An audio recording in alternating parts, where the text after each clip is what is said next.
fue uno de los eventos más importantes del siglo XX. Su nombre en código, Argonauta.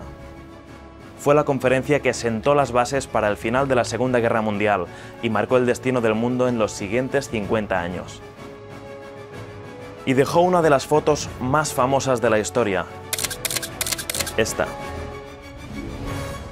Pero, ¿por qué fue tan importante la conferencia de Yalta? ¿Por qué muchos la consideran el inicio de la Guerra Fría? ¿Y qué queda de lo que se acordó entonces? Para entenderlo, hay que volver a unos días antes de esta foto.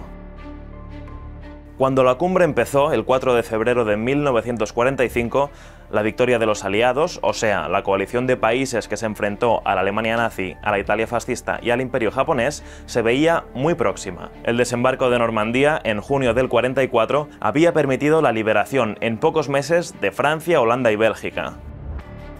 Además, pocos días antes de la cumbre, las tropas estadounidenses, británicas y canadienses habían derrotado a los alemanes en la sangrienta Batalla de las Ardenas, la última gran ofensiva militar nazi en el frente occidental.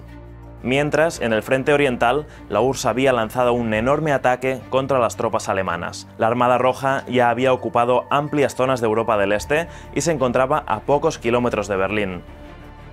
Preocupado por esta avanzada, el primer ministro británico Winston Churchill pidió un encuentro con los demás jefes de gobierno de los países aliados, el presidente Franklin Delano Roosevelt para Estados Unidos y el líder soviético Joseph Stalin. Los tres políticos no podrían ser más diferentes entre sí, por temperamento, por ideología y por formación. Y ninguno de ellos confiaba plenamente en los demás. Pero tenían un enemigo común, Adolf Hitler, quien se encontraba acorralado en su búnker de Berlín. Pero, ¿por qué se reunieron en Yalta? La victoria en la batalla de Stalingrado y la estoica resistencia soviética le dieron a Stalin un enorme prestigio militar. Por eso fue él quien decidió la fecha y el lugar de la conferencia, y eligió esta ciudad turística en la península de Crimea, que había sido la residencia de verano de los zares, los emperadores que gobernaron Rusia hasta la Revolución. Pero Yalta no era de fácil acceso, y para los líderes occidentales fue tan difícil llegar que Winston Churchill dijo: "No podríamos haber encontrado un lugar peor en el mundo".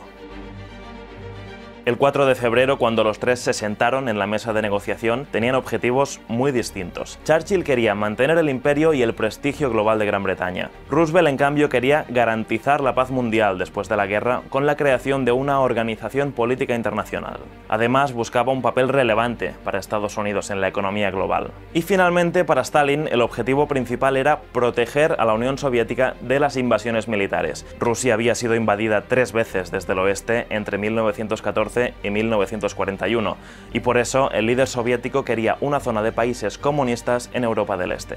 Las reuniones duraron una semana, y finalmente, después de interminables discusiones, brindis a base de vodka y champán y decenas de puros, los tres se sentaron para la famosa foto.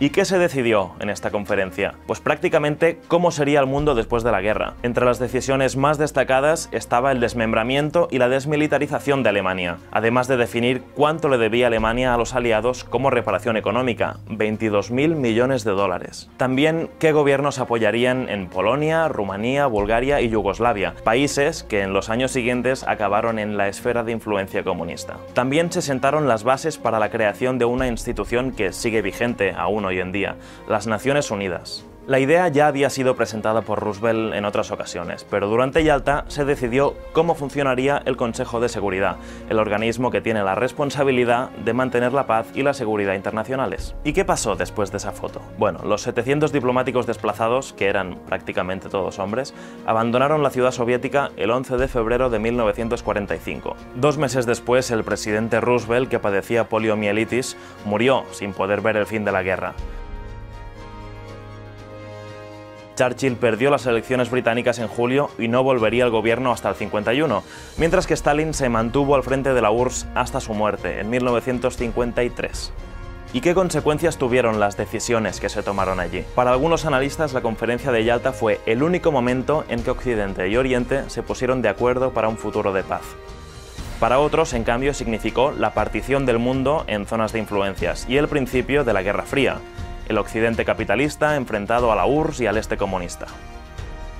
También el desmembramiento de Alemania, que tenía que ser provisional, resultó en la división del país en Oriente y Occidente, y terminó solo en 1989 con la caída del muro de Berlín y de los regímenes comunistas europeos. De esa conferencia queda en pie la ONU, que si bien ha visto su papel muy cuestionado y reducido en los últimos años, sigue trabajando para garantizar la paz internacional.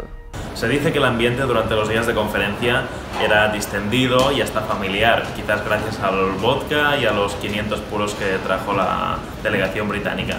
Pero no todo era tan bonito. De hecho, se dice que en el palacio en el que negociaban solo había 9 baños y solo Churchill y Roosevelt tenían uno privado. Así que hasta Stalin tuvo que hacer cola para ir al baño. Si te ha gustado este vídeo, ya sabes, dale a like, suscríbete y nos vemos en el siguiente.